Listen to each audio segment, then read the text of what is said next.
Ibu pergi ke gunung untuk mencari obat dan menemukan jamur besar berwarna-warni. Ibu berpikir bahwa makan sesuatu yang mirip dengan tubuh akan menyehatkan. Jadi, dia berencana membawa pulang untuk ayah agar tubuhnya lebih kuat. Saat ibu mengayunkan sabit ke arah jamur itu tiba-tiba berubah menjadi manusia dan berkata, "Aku telah hidup selama 1000 tahun. Ini bukan hal yang mudah. Jika kau melepaskanku, aku akan membuat keluargamu bisa makan jamur setiap hari." Mendengar itu, amarah ibu pun muncul. "Kau ingin aku melepaskanmu, tapi kau malah mengutuk keluargaku untuk makan jamur setiap hari." Setelah berkata begitu, ibu langsung mengayunkan pisaunya dan membelahnya menjadi 2. Pada saat itu, seekor harimau putih tiba-tiba keluar dari dalam perut jamur. Kemudian, seperti manusia, ia membungkuk kepada ibu. Lalu, ia berbalik dan menghilang ke dalam gunung. Ibu tertegun melihat kejadian di depan matanya. Lalu, ia segera memasukkan jamur berwarna-warni itu ke dalam keranjang. Dengan tergesa-gesa, ia pulang dan menyuruh ayah memakannya. Setelah memakannya, ayah dan ibu bercocok tanam selama 15 detik.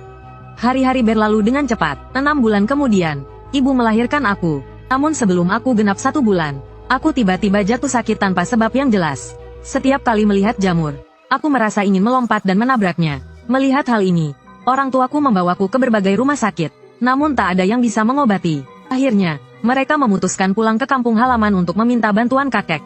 Sebagai seorang tabib, kakek terkejut melihat kondisiku yang aneh. Cucu laki-lakiku memiliki 8 pilar kehidupan yang sangat baik. Kalaupun tidak menjadi naga atau burung phoenix, ia tidak seharusnya sakit seperti ini.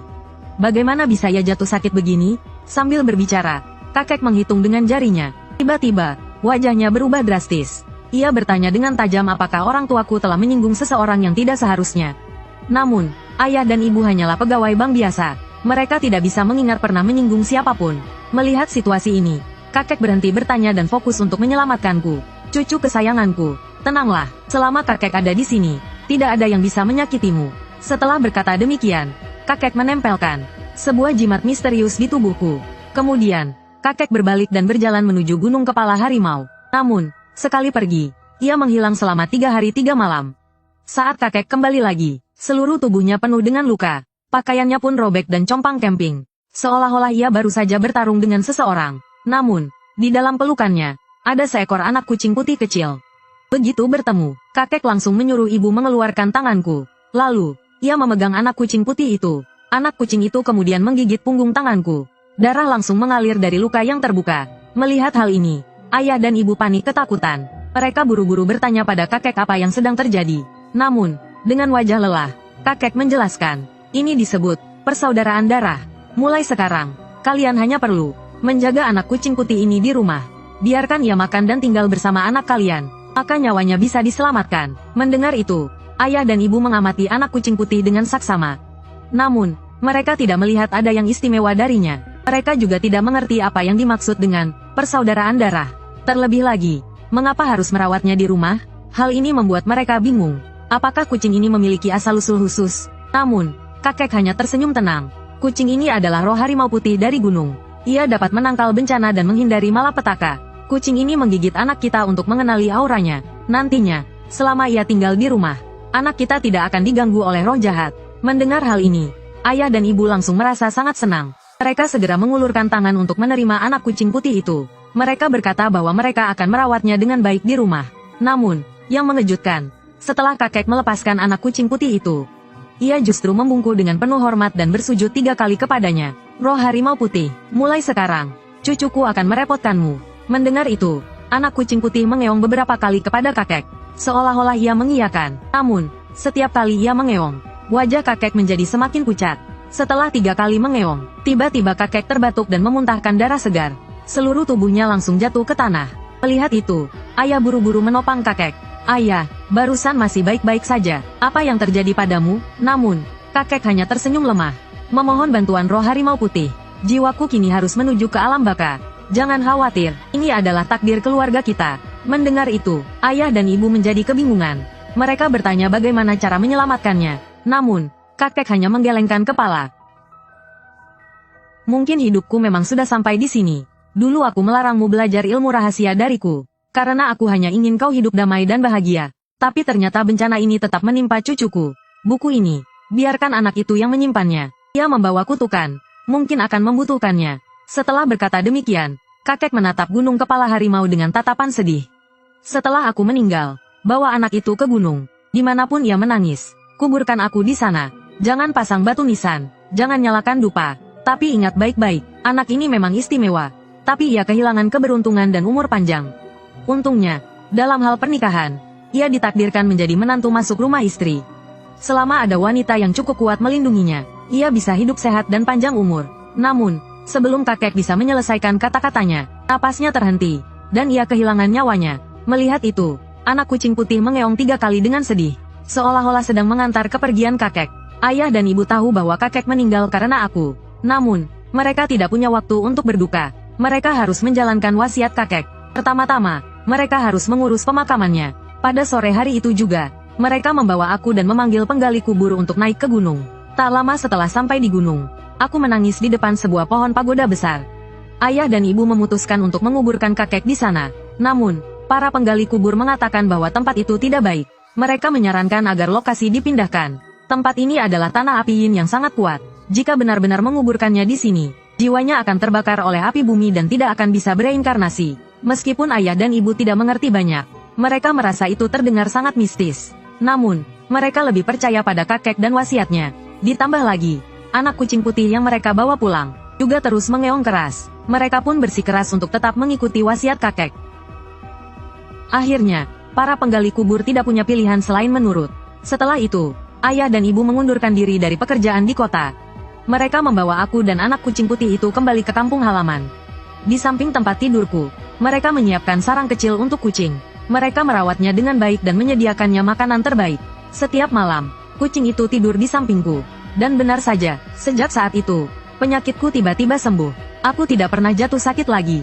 Bahkan flu biasa pun tidak. Namun, anak kucing putih itu tidak pernah tumbuh besar. Setiap hari ia terlihat lemas dan tidak bersemangat. Namun, ia selalu menempel padaku sepanjang waktu. Kemanapun aku pergi, ia selalu mengikutiku. Ayah dan ibu tahu bahwa anak kucing putih itu adalah roh harimau keluarga. Kakek telah memanggilnya kembali dengan nyawanya sendiri.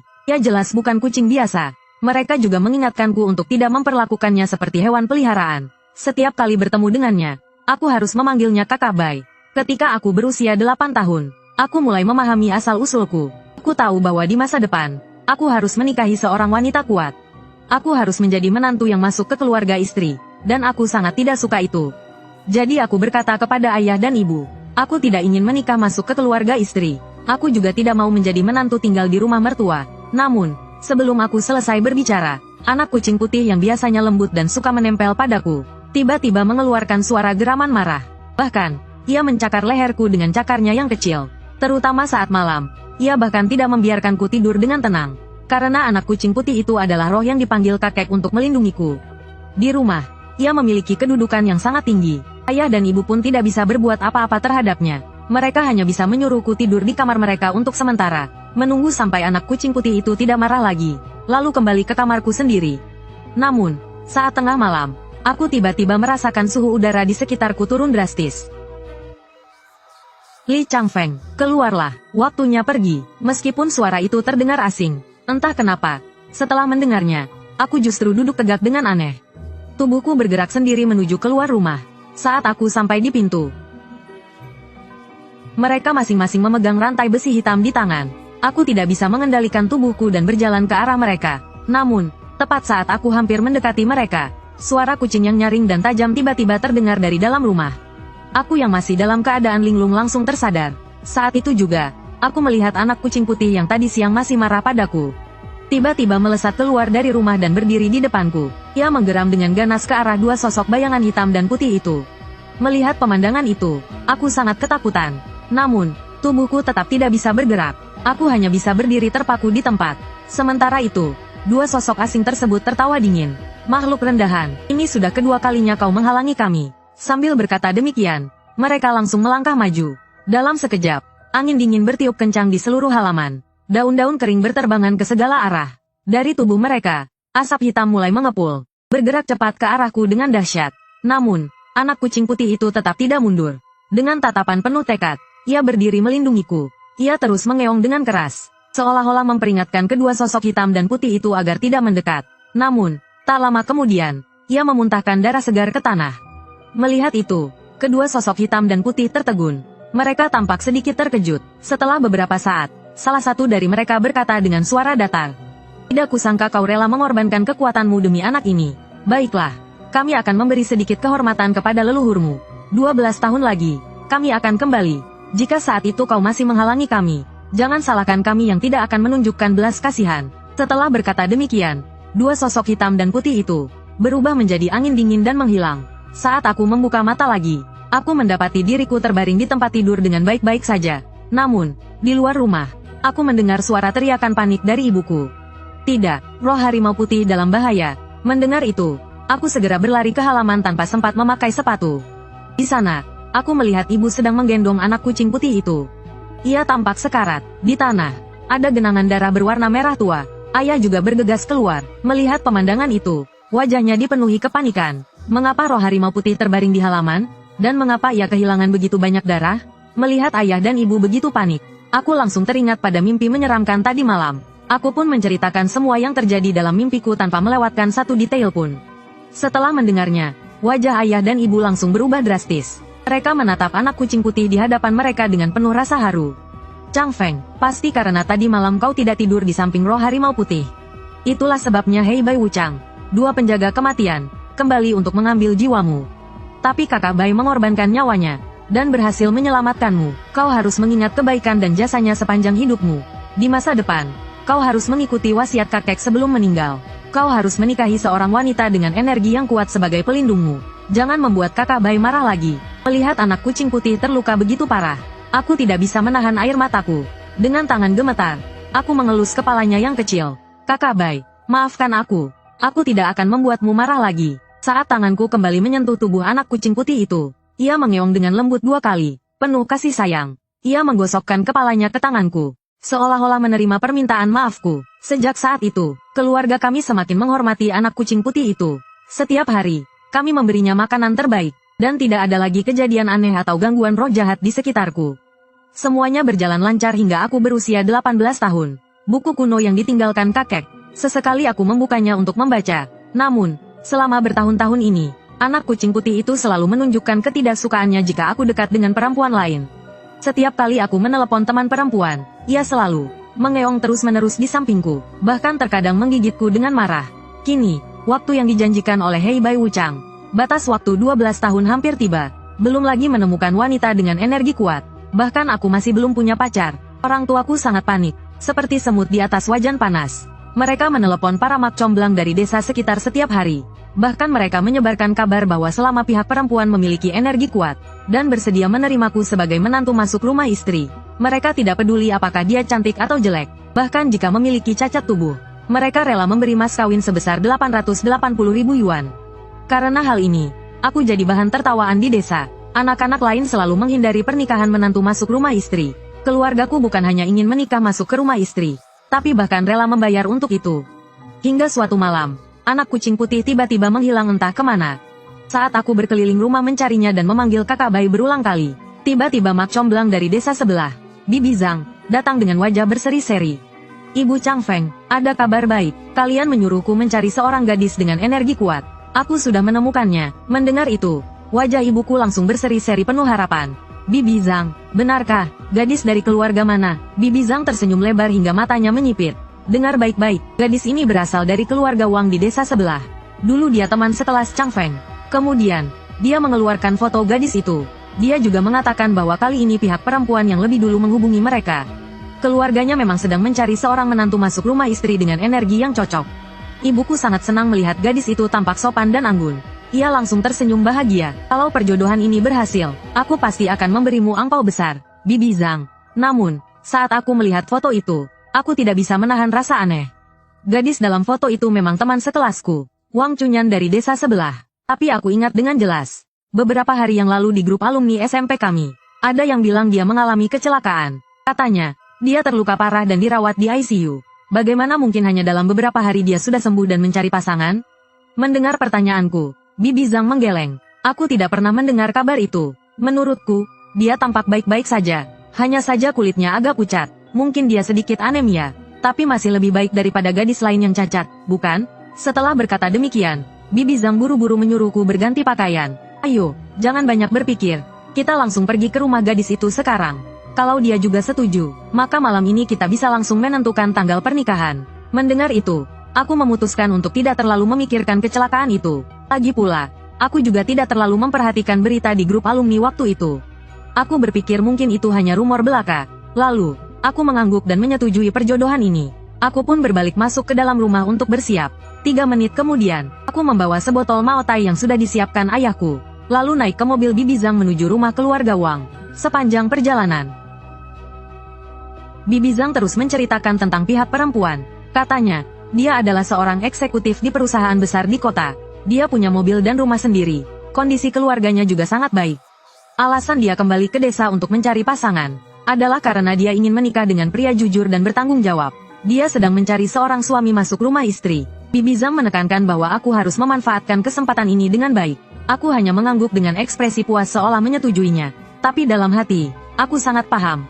Yang disebut pria jujur dan bertanggung jawab itu, sebenarnya hanyalah istilah lain, untuk mencari pria baik yang bisa dimanfaatkan. Tapi aku tidak peduli, dia butuh seseorang untuk jadi suaminya. Aku butuh seseorang untuk menyelamatkan nyawaku. Jika pernikahan ini berhasil, maka ini hanyalah hubungan bisnis. Sebuah rumah bergaya barat 3 lantai. Dari kejauhan, 2 jendela besar dan dinding keramik putihnya terlihat seperti wajah pucat besar dengan 2 mata menatap tajam. Pemandangan itu tampak sangat menyeramkan. Setelah turun dari mobil, Bibi Zhang menyuruhku merapikan pakaian. Kemudian, dia mengetuk pintu.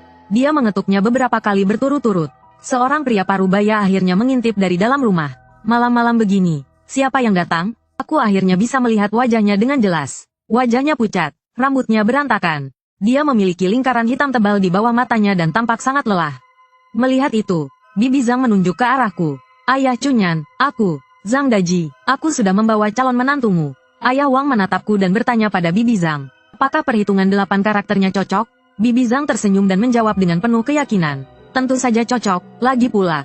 Bukan hanya Chang Feng bersedia menikah masuk ke keluarga ini. Dia juga membawa hadiah pernikahan besar. Mendengar itu, mata ayah Wang langsung melebar. Wajahnya yang sebelumnya tampak letih tiba-tiba berubah menjadi penuh kegembiraan.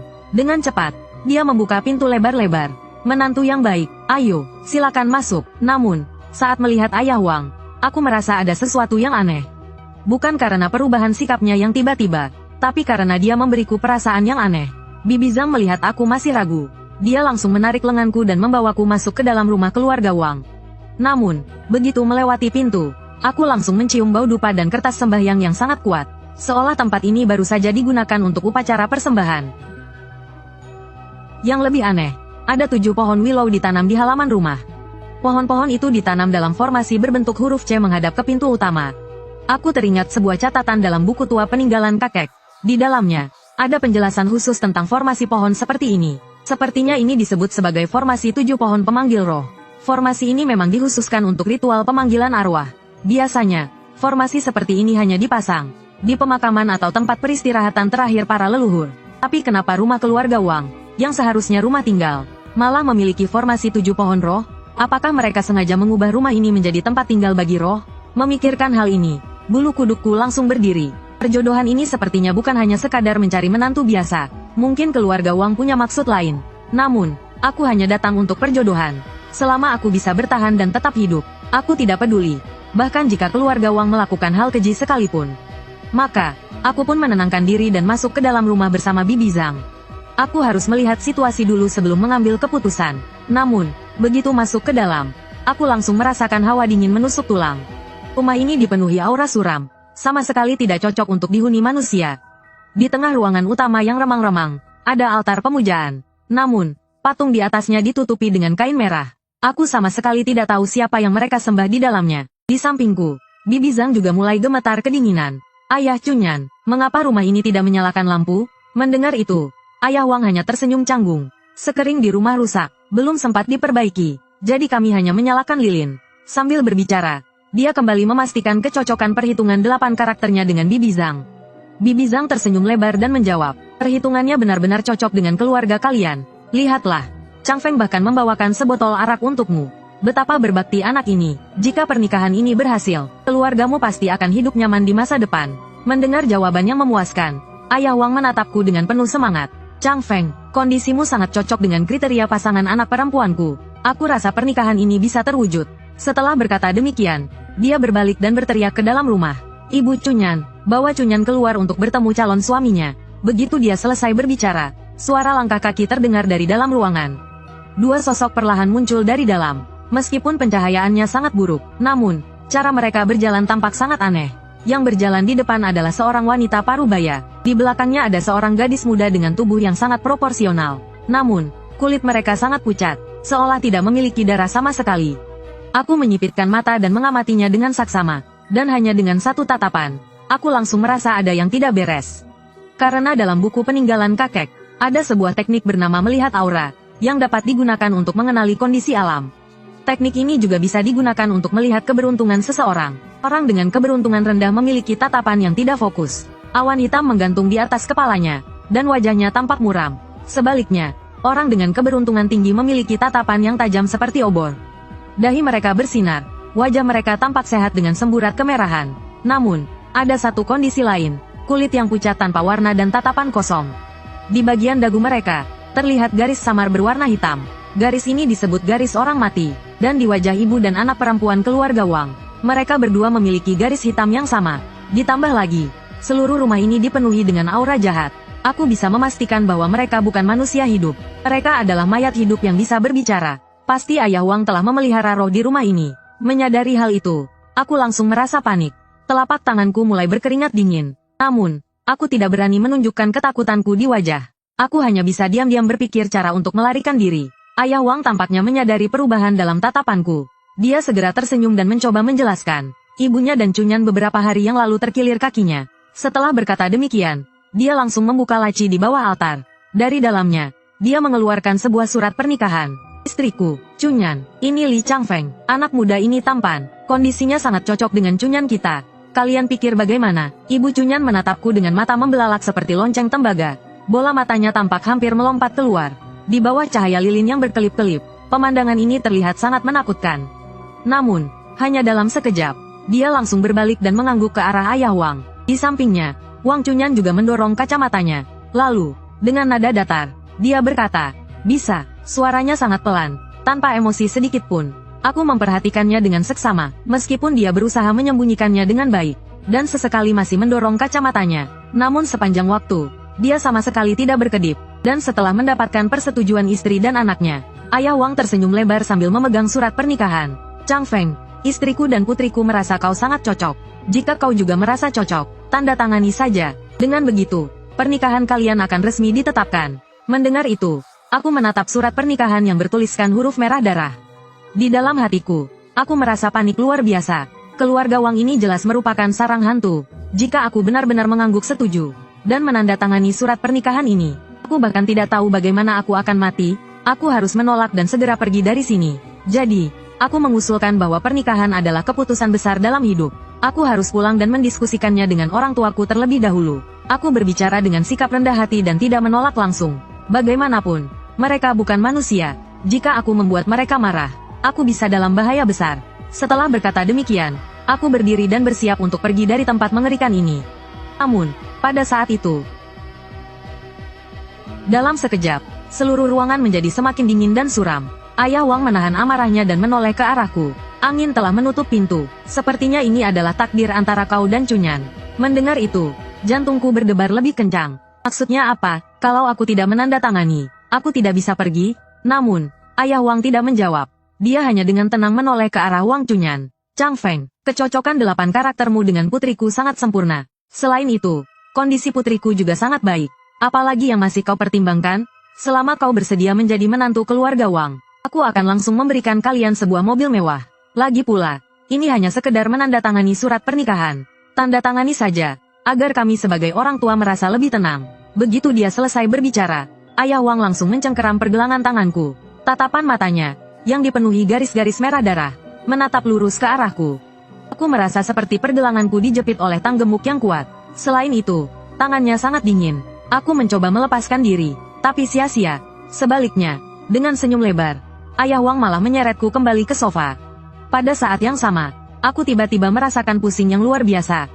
Tubuhku langsung kehilangan tenaga, bahkan ada perasaan seperti melayang. Saat itu, Wang Cunyan yang duduk di samping, Dengan malu-malu berbisik pelan, aku merasa cocok denganmu. Kalau kau menandatanganinya, kau akan jadi tunanganku. Malam ini kau bisa menginap di rumahku. Kita bisa lebih mengenal satu sama lain secara mendalam. Setelah mengatakan itu, Wang Chunyan mengangkat kepalanya. Dengan tatapan yang sejak awal tidak pernah berkedip, dia menatapku tajam. Pada saat itu, tubuhku kehilangan kendali. Tanganku dengan sendirinya meraih pena di atas meja. Di samping, Bibi Zhang pun ikut membujuk. Iya, Chang Feng, Chunyan gadis yang begitu baik. Jangan sampai kau melewatkannya. Tanda tangani saja. Mendengar perkataan mereka, napasku semakin memburu. Kepalaku terasa berat dan kabur. Namun, masih ada sedikit kesadaran dalam hatiku yang mengatakan bahwa aku tidak boleh menandatangani ini. Namun, ketika aku mencoba menarik kembali tanganku yang memegang pena, aku sama sekali tidak bisa bergerak. Akibatnya, tanganku gemetar dan tanpa sadar menuliskan huruf Li. Saat itu, hatiku langsung tenggelam dalam kepanikan. Aku merasa seakan tidak ada jalan keluar. Aku tidak bisa meminta bantuan siapapun. Melihat aku hampir menyelesaikan huruf terakhir dari namaku, ketiga anggota keluarga Wang tampak yakin bahwa rencana mereka akan berhasil. Namun, tiba-tiba terdengar suara kucing mengeong dari luar rumah. Suara itu seperti menyiramkan air dingin ke kepalaku. Dalam sekejap, pikiranku menjadi jernih. Tubuhku kembali bisa bergerak. Aku tahu pasti ini adalah kucing putih kecil di rumahku. Sang pelindung keluargaku, yang datang mencariku. Tiba-tiba, keberanianku kembali muncul. Aku tidak lagi takut untuk berkonflik dengan keluarga Wang. Aku langsung berdiri dan mendorong keras. Wang Chunyan yang menghalangi jalanku. Sialan, pernikahan apa ini? Setelah berkata demikian, aku mengangkat pena di tanganku dan menusukkannya ke kepalanya dengan sekuat tenaga. Karena kejadian itu berlangsung begitu tiba-tiba, Wang Chunyan sama sekali tidak sempat menghindar. Kemudian, terdengar suara prak yang keras. Bola matanya langsung meledak. Darah hitam pekat yang berbau busuk muncrat kemana-mana. Dia menutupi matanya sambil terjatuh ke tanah, merintih kesakitan. Melihat itu, ayah Wang segera bergegas memeriksa luka putrinya. Aku tidak peduli lagi, langsung berbalik dan berlari keluar rumah. Aku bahkan tidak memikirkan Bibi Zhang yang membawaku ke sini. Namun, saat aku mencapai pintu depan, aku mendapati pintunya tidak bisa dibuka. Sementara di belakangku, Bibi Zhang masih seperti kehilangan jiwanya. Pada saat itu, ayah Wang telah membantu Wang Chunyan bangkit. Tatapan matanya yang merah darah menatapku dengan penuh kebencian. Anak muda, kau sudah ditakdirkan menjadi menantu keluarga Wang. Kau tidak akan kemana-mana. Begitu dia selesai berbicara, Ibu Chunyan langsung berdiri di ujung kakinya, mengangkat kedua tangannya dengan wajah penuh amarah. Kau milik putriku, kau tidak akan bisa pergi kemanapun. Melihat ini, aku ketakutan hingga tubuhku basah oleh keringat dingin. Dengan panik, aku kembali mencoba menarik pintu. Namun, pintunya seperti dilas mati, tidak bisa digerakkan sedikit pun. Saat Ibu Chunyan hampir menerkamku, tepat di detik terakhir, tiba-tiba, suara kucing melengking terdengar lagi dari luar rumah. Mereka semua menutupi telinga mereka dan menjerit kesakitan. Tepat ketika suara panjang kucing itu berakhir, pintu yang tertutup rapat tiba-tiba bisa aku tarik dengan mudah. Aku tidak berpikir panjang. Dengan cepat, aku menerobos keluar dari rumah. Saat itu, di luar rumah dipenuhi kabut hitam dengan angin dingin yang berhembus liar. Cabang dari 7 pohon willow berayun kencang karena tertiup angin. Seolah-olah tangan raksasa yang mengerikan mencoba meraihku. Namun, mereka tampak ketakutan terhadap sosok kecil. Seekor kucing putih yang berdiri di depan gerbang. Begitu melihatku, kucing putih itu mengeluarkan 2 suara meongan yang tajam, seolah memberi isyarat agar aku segera pergi. Mendengar itu, aku mengangguk pada kucing putih kecil itu. Saat melihat mobil Bibi Zhang masih dalam keadaan menyala dengan kunci di dalamnya, aku langsung berencana menggunakan mobil itu untuk kabur. Namun, tiba-tiba kucing putih itu menggigit ujung celanaku dan menarikku ke belakang dengan sekuat tenaga, seolah tidak mengizinkanku menggunakan mobil itu. Melihat hal itu, aku bertanya dengan bingung, "Kakak putih, aku tidak boleh menggunakan mobil ini?" Kucing putih itu dengan cerdas mengangguk. Kemudian, ia langsung berlari cepat ke arah timur. Sambil berlari, ia sesekali menoleh ke arahku dan mengeong, memberi isyarat agar aku mengikutinya. Aku segera menyadari bahwa ia sedang menuntunku ke tempat aman. Tanpa ragu, aku meninggalkan mobil Bibi Zhang dan mengikuti langkah kucing putih itu dengan berlari. Setelah berlari beberapa ratus meter, aku secara refleks menoleh ke belakang. Dan saat itu juga, aku melihat pemandangan yang sangat mengejutkan.